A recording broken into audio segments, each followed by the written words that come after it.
So the whole no butters thing doesn't make sense to me, right? The fact that it's coming back up is giving me PTSD because I know when I know nothing about my hair, I was not using oils, I was not using butters, I was not using anything on my hair. And let me even give a scenario. I was once feeling very down, like unwell, right? I wasn't feeling fine at all. And something about me is when I'm not feeling fine, I like to pour water on my head.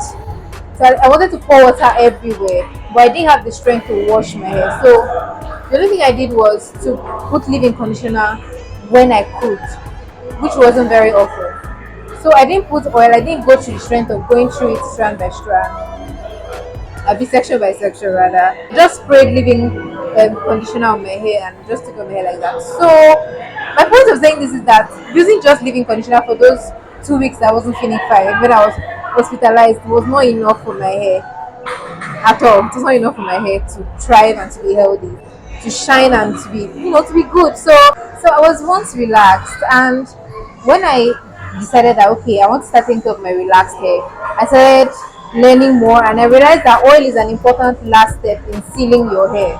So I started using oil, and my relaxed hair started thriving. Then I eventually chopped off the relaxed bit by bit, right? And then I started to take care of my natural hair.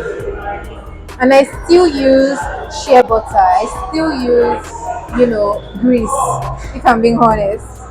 So the whole no oil, no butter thing, I think it's for people who do a lot with oils. I think it's for people who people they use oils on their hair. They are just doing so much. Like the natural hair community is really not balanced, if I'm being honest. We tend to lean on one side, and then if they say it's bad, we tend to run away from it and lean on the total opposite end. Then we need to realize that number one, everyone's hair, like the health of our hair is different depending on how long you've understood your hair, if you are taking care of it, how healthy your hair is different.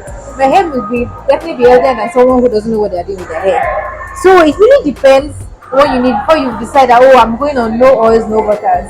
You cannot give a one size fits all except the person's hair is already healthy. And how the person's hair will be healthy is if the person knows the basics of hair care. The basics of hair care, which is just firstly the internal part, having a good diet and everything internally, exercising, all those good stuff, right?